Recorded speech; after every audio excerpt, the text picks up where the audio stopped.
PMJAY યોજનાને લઈને SOP જાહેર કરવામાં આવી છે। તો પીએમજેવાય યોજનાને લઈને નવી એસઓપી જાહેર કરાઈ। સેન્ટરોને કાર્ડિયોલોજીના કન્સલ્ટન્ટ માટે માન્યતા પ્રાપ્ત ગણવાનો નિર્ણય લીધો છે, જેથી લાભાર્થીના હિતમાં સંયુક્ત રીતે શ્રેષ્ઠ નિર્ણય લઈ શકાય।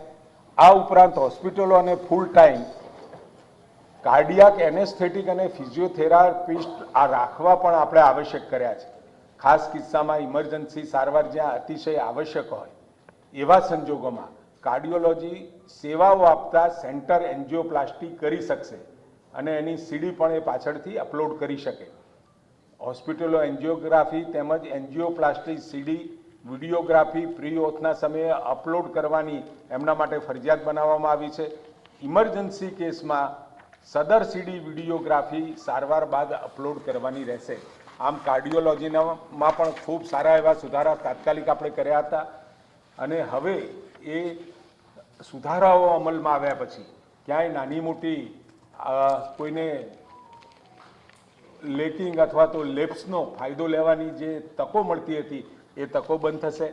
કેન્સરની સારવારમાં પણ નિષ્ણાત તબીબોના સૂચન બાદ અને આ જે બધી એસઓપી બનાવી એમાં ખાનગી ક્ષેત્રે કામ કરતા તબીબો જે લોકોએ પીએમજેવાયમાં પણ એમ્પેનલ્ડ નથી, બીજા તબીબો જે પીએમજેવાયમાં એમ્પેનલ્ડ તબીબો છે અને સાથે આપણા સરકારી વિભાગના પણ તજજ્ઞો સાથે ચર્ચા વિચારણા કર્યા પછી પ્રજાના હિતમાં પ્રજાને પણ કોઈ પણ પ્રકારની મુશ્કેલી ના પડે એની પણ ચિંતા આ તમામમાં આપણે કરી છે। કેન્સરની સારવારમાં ટ્યુમર બોર્ડ તરીકે નિર્ણય લઈ ટીબીસી એટલે કે ટ્યુમર બોર્ડ સર્ટિફિકેટ દર્દીનો ટ્રીટમેન્ટ પ્લાન નક્કી કરશે અને ટીબીસી અપલોડ કરવાનું ફરજિયાત રહેશે। દર્દીને કેન્સરની યોગ્યતમ સારવાર મળી રહે તે માટે આઈજીઆરટી ઇમેજ ગાઇડેડ રેડિયેશન થેરાપીમાં CBCT common beam computed topography system image KV કિલોવોટમાં જ લેવાનું ફરજિયાત કરવામાં આવ્યું છે। વધુમાં આ થેરાપી કયા કયા ટ્યુમરમાં કરી શકશે તેની પણ વિગતવાર ગાઈડલાઈન આપણે બનાવી છે। કેન્સરની ટ્રીટમેન્ટ માટે રેડિયેશન થેરાપીમાં યોગ્ય સારવાર પેકેજીસ પસંદગીની સુગમતા રહે તે માટે રેડિયેશન પેકેજીસમાં પણ જરૂરી સુધારા કરવામાં આવ્યા છે।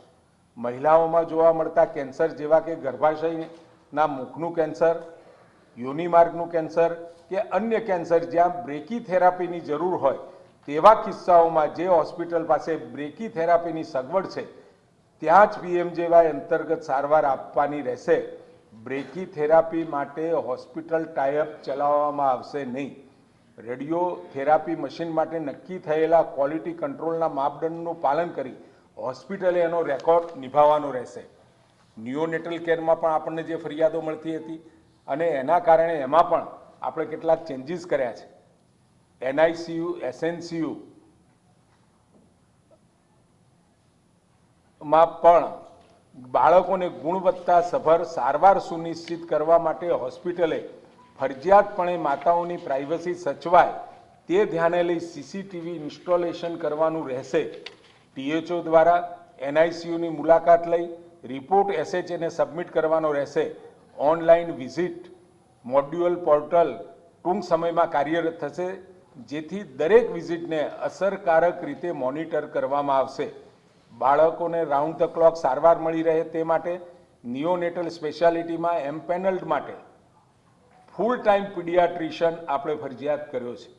પીડિયાટ્રિક હોસ્પિટલ માટેની યોજનાની માર્ગદર્શિકાના ધારાધોરણ મુજબ દર્દીના બેડ પ્રમાણે નર્સિંગ સ્ટાફ પણ રાખવાના ફરજિયાત રહેશે।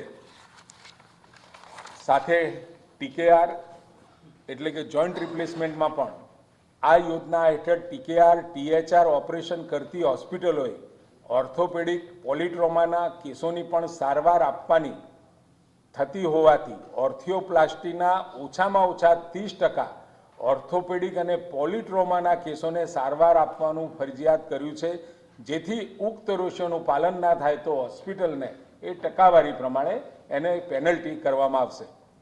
હોસ્પિટલ દ્વારા સળંગ 9 માસ સુધી રેશિયોનું પાલન ના થાય તો તેવા કિસ્સામાં હોસ્પિટલને ઓર્થિયોપ્લાસ્ટી સ્પેશિયાલિટીમાંથી સસ્પેન્ડ કરવામાં આવે છે. યોજના અંતર્ગત જોડાયેલા 75 હોસ્પિટલને 3.51 કરોડની ટીકેઆર અંતર્ગત આપણે પેનલ્ટી કરી છે.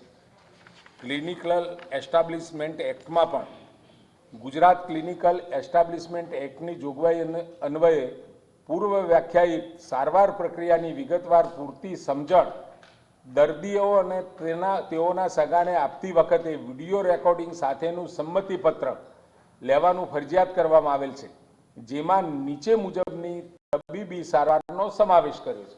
Angiography, angioplasty, coronary artery bypass surgery, amputation એટલે કે અંગ વિચ્છેદન સર્જરી, તમામ ઇક્ટોમી અંતર્ગત સર્જરી એટલે શરીરમાંથી કોઈ ભાગ દૂર કરવાની surgery, organ donation, organ transplantation, organ રિટ્રાઇવલ surgery, spinal surgery, brain surgery અને કેન્સર સર્જરી. દર્દીને ડિસ્ચાર્જ વખતે ભવિષ્યમાં વધુ સારવાર અર્થે ઉપયોગી થાય તેવા હેતુસર ડિસ્ચાર્જ સમરી સાથે હોસ્પિટલાઇઝેશન દરમિયાન કરવામાં આવેલ લેબોરેટરી, રેડિયોલોજી વગેરે તમામ ડાયગ્નોસ્ટિક રિપોર્ટ્સ આપવાના ફરજિયાત રહેશે. ગુજરાત રાજ્યની તમામ હોસ્પિટલોએ ઇન્ફેક્શન કંટ્રોલ એન્ડ પ્રિવેન્શન માટે ભારત સરકારની ગાઈડલાઇનનું સંપૂર્ણપણે પાલન કરવાનું રહેશે. આપણા ત્યાં કોઈ પણ ફ્રોડ થાય અથવા તો કોઈ પણ પ્રકારની ગેરરીતિને રોકવા માટે સ્ટેટ એન્ટી ફ્રોડ યુનિટ બનાવ્યું છે. એમાં પણ કેટલાક સુધારાઓ સાથે એને મજબૂત બનાવવાનું કામ આપણે કરી રહ્યા છીએ. રાજ્યની તમામ હોસ્પિટલો ખાતે સારવાર સંબંધિત કામગીરીનું સઘન મોનિટરિંગ કરવા માટે સ્ટેટ એન્ટી ફ્રોડ યુનિટ વધુ સુદૃઢ આપણે બનાવવામાં આવેલ છે. યોજના અંતર્ગત ખાનગી હોસ્પિટલ દ્વારા આચરવામાં આવતી છેતરપિંડીના બનાવો અટકાવવા માટે સરકારી તેમજ આપણી GMERS મેડિકલ કોલેજમાંથી અલગ ટીમનું આપણે ગઠન કર્યું છે, જે સાફુ ટીમના નિર્દેશ પ્રમાણે એટલે સ્ટેટ એન્ટી ફ્રોડ યુનિટના નિર્દેશ પ્રમાણે તેમના જિલ્લામાં એમપેનલ્ડ હોસ્પિટલની મુલાકાત લઈ સારવાર સંબંધિત પૂરતી ચકાસણી કરશે અને લાભાર્થીની કોઈ ફરિયાદ હશે તો તે સરકારને ધ્યાને મૂકશે. CDHO, MOH દ્વારા માસિક ધોરણે ઓછામાં ઓછી 2 હોસ્પિટલની ઓડિટ વિઝિટ કરવાની રહેશે. થર્ડ પાર્ટી ઓડિટના ભાગરૂપે ટેન્ડર પ્રક્રિયા દ્વારા ફિલ્ડ ઓડિટની કામગીરી કરવાનું આયોજન કરવામાં આવશે, જેમાં ફિલ્ડ ઓડિટ ટીમ દૈનિક ધોરણે 2 થી 3% કેસોનું ફિલ્ડ ઓડિટ કરશે. વીમા કંપની દ્વારા પણ વધુ સંખ્યામાં સ્પેશિયાલિસ્ટ, સુપર સ્પેશિયાલિસ્ટ ઉપલબ્ધ કરી ડેસ્ક ઓડિટ તથા ફિલ્ડ ઓડિટ સઘન બનાવવામાં આવેલ છે. હોસ્પિટલ દ્વારા સારવારના પેકેજીસનો સંભવિત દુરુપયોગ અટકાવવા માટે NHAને જરૂરી પ્રકારના ટિગર જનરેટર કરવાની પણ વિનંતી કરવામાં આવેલ છે. આમ ભારત સરકાર અને ગુજરાત સરકારના સહિયારા સર્વગ્રાહી તેમજ ભવિષ્યમાં કોઈ પણ પ્રકારની ગેરરીતિ ન થાય તે માટેની ગુણવત્તાસભર શ્રેષ્ઠ સારવાર લાભાર્થીને મળી રહે તે ગુજરાત સરકારનો મુખ્ય ઉદ્દેશ છે. આમ PMJY યોજનામાં 4/12/2024 સુધી 72,79,797 દાવા માટે 115,562.11 કરોડની આપણે ચૂકવણી કરી છે. સાથે આપણા ત્યાં જે 104 ઉપર દરેક દર્દીને સામેથી કોલ કરીને પૂછવામાં આવે છે, એમાં આપણે 5,03,000 દર્દીઓના રિવ્યૂ લીધા, જેમાંથી 10,328 ફરિયાદ મળી કે જેની અંદર આપણે એ દર્દીઓને પૈસા લીધા હોય કે બીજી કોઈ ફરિયાદો હોય તો એનો નિકાલ કર્યો છે, પૈસા પણ પાછા અપાવ્યા છે. 5,569,000 જે આપણને ફોન કર્યા અને એમના જે ફીડબેક મળ્યા એમાં 49,000 4,96,000 એટલે કે 99% લોકોને સંતોષકારક એમનો રિપ્લાય મળ્યો છે. 2,897 એ મધ્યમ કક્ષાનો એમનો અભિપ્રાય હતો અને 1,488નો થોડો ખરાબ અનુભવ આપણે નોંધ્યો છે. આમ 104 દ્વારા પણ આ આપણે જે સેવાઓ આપીએ છીએ એટલે એમાં રેન્ડમ આટલા આપણે ફોન પણ કરીએ છીએ અને ફોન કરી એનો ફીડબેક લઈ અને જ્યાં આપણને જરૂરી લાગે ત્યાં આગળ એ બાબતના આપણે પગલાં પણ ભરીએ છીએ.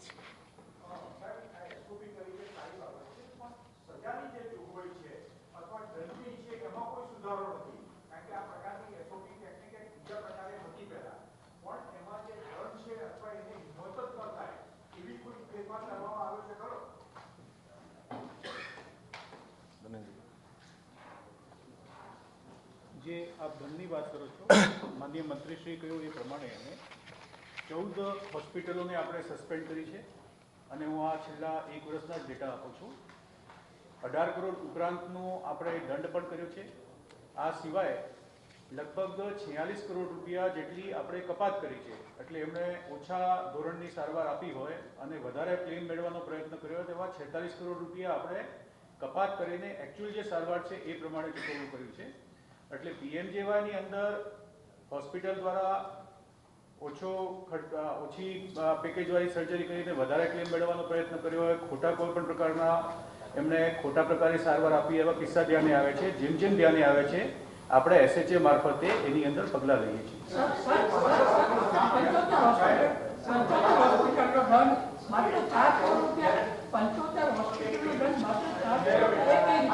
સસ્પેન્ડ કરવાના એટલે ચોક્કસ સમય માટે કે કાયમી ધોરણે સસ્પેન્ડ કરવાના? કારણ કે ખ્યાતિમાં પણ અગાઉ ફરિયાદ તમારી સામે આવી હતી, એમાં કાર્યવાહી ન થઈ એટલા માટે ફરીથી થયું. આ સસ્પેન્ડ કરવાનું છે નિશ્ચિત સમય પૂરતું હોય છે કે કાયમી ધોરણે એને સસ્પેન્ડ કરી દો છો? જો એમાં એવું છે કે હોસ્પિટલ દ્વારા કઈ પ્રકારનો ગુનો કરવામાં આવ્યો છે એ બાબતને જો ગંભીર પ્રકારની બાબત હોય તો એને કાયમી ધોરણે ડીએમ્પેનલમેન્ટ આપણે કરીએ છીએ. હોસ્પિટલ જ નહીં, એના જે કામ કરતા ડૉક્ટર્સ હોય એ પણ બીજી કોઈ હોસ્પિટલ કે બીજી કોઈ સંસ્થામાં જોડાઈને પણ ક્યાંય કામ ના કરી શકે એ માટે ડૉક્ટર્સને પણ આપણે ડીએમ્પેનલ કર્યા છે. અને જે ધારો કે પીડિયાટ્રિક હોસ્પિટલ રાજકોટની હતી અથવા ખ્યાતિ હોસ્પિટલ છે એવા કિસ્સામાં આપણે કાયમી ધોરણે હોસ્પિટલ ડીએમ્પેનલ કરી છે. જ્યાં માની લો કે અમારા ટીકેઆરનું પ્રમાણ ના જળવાતું હોય તો એને અમુક સમય માટે આપણે પેનલ્ટીના ભાગરૂપે સસ્પેન્ડ કરીએ છીએ. એટલે ગુનાના પ્રકાર ધ્યાનમાં લઈને ગુણદોષ ધ્યાનમાં લઈ આપણે કરીએ છીએ. અને આપણે જે સાહેબે કહ્યું એ પ્રમાણે ગયા વર્ષે પોલિસી 8 હતી, એટલે જુલાઈથી જુલાઈ દરમિયાનનું જે એક વર્ષ હતું એમાં જ આપણે માનો કે 41 કરોડના કેસો, એટલા કેસો આપણે રિજેક્ટ કર્યા. હોસ્પિટલે જે ક્લેમ મૂક્યા હોય આપણને સંતોષકારક ના લાગે તો એટલા રિજેક્ટ કર્યા અને 121 કરોડની આપણે એના ક્લેમમાંથી કપાત કરી. એટલે કુલ 162 કરોડ રૂપિયા આપણે આપણું સતત આ જે ક્લેમ પ્રોસેસિંગ હોય એમાં પણ આ ચાલતું જ હોય છે કે કોઈ હોસ્પિટલ ક્લેમ મૂકે તો એ બરાબર છે કે કેમ એની ચકાસણી પણ ચાલુ જ હોય છે.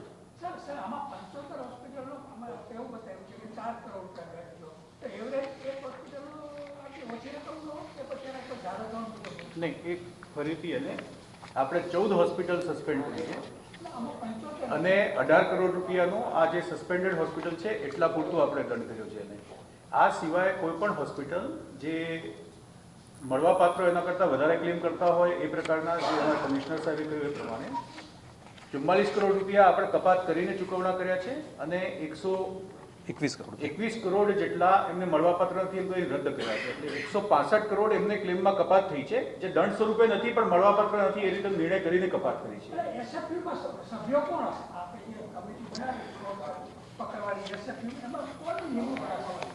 સાપુની વાત છે. નહીં, સાફુ જે છે એ કારણ કે સમજો આ ટેકનિકલ વિષય છે, આમાં ડૉક્ટર્સ હોય, સ્પેશિયાલિસ્ટ હોય, એ લોકો કોઈ પણ વસ્તુ ગેરરીતે થઈ, કારણ કે મેડિકલ સબ્જેક્ટ છે એટલે જે ડૉક્ટર્સ હોય અને સ્પેશિયાલિસ્ટ હોય એ આ લગતી વસ્તુ એને ચકાસી શકે, એનો અભિપ્રાય આપી શકે.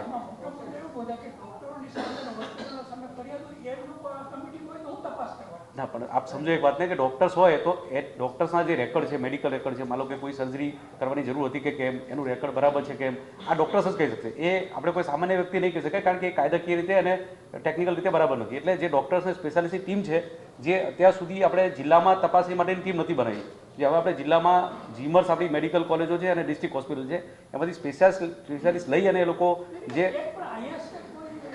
એટલે એ અમારા સાફુ જે છે એ ડૉક્ટર્સ હોય, અમારા અંડરમાં જ અમારા નીચે એડિશનલ ડાયરેક્ટર હોય, એ પણ ડૉક્ટર હોય, ડેપ્યુટી ડાયરેક્ટર હોય, એના નીચે આખી ટીમ કામ કરતી હોય, પણ એ ટીમમાં ડૉક્ટર્સ વધારે હોય.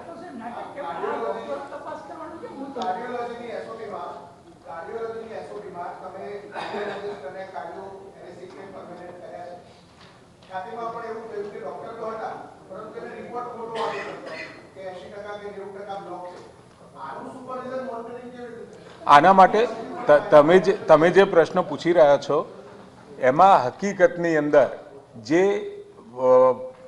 પેપર ઉપર આ લોકો જે હૃદયની આકૃતિ હોય એમાં બ્લોકેજ દર્શાવીને એ અપલોડ કરતા હતા. હવે આપણે ફરજિયાત કરીએ છીએ કે એ આખી એની જે વિડીયો એની જે સીસી એન્જિયોગ્રાફીની હોય એ અપલોડ કરવાની રહેશે. એટલે એમાં કોઈ ગેરરીતિ થવાને અવકાશ નથી.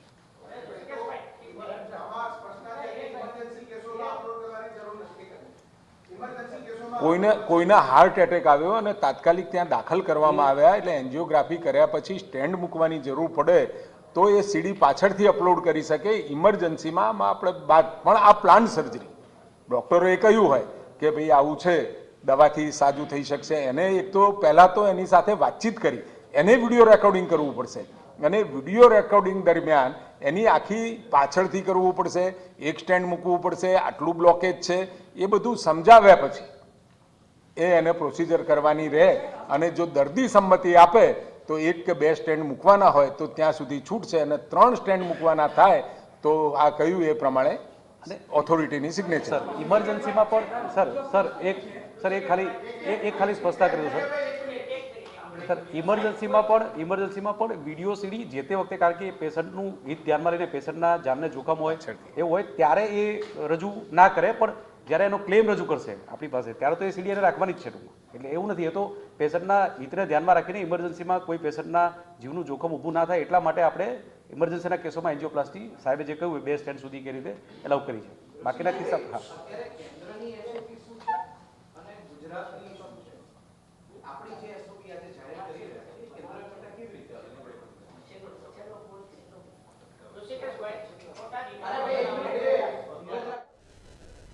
તો પીએમજેવાય યોજનાને લઈને નવી એસઓપી જાહેર કરવામાં આવી છે. આરોગ્ય મંત્રી ઋષિકેશ પટેલે આ એસઓપી જાહેર કરી છે. ત્યારે ઓપરેશનની વિડીયોગ્રાફી કરીને અપલોડ કરવાની રહેશે તેવું એસઓપીમાં જાહેર કરવામાં આવ્યું છે. 2024માં ત્યાં સુધી 14 હોસ્પિટલને સસ્પેન્ડ કરવામાં આવી છે. તો દર્દીઓના બેડ મુજબ નર્સિંગ સ્ટાફ પણ રાખવાનો રહેશે.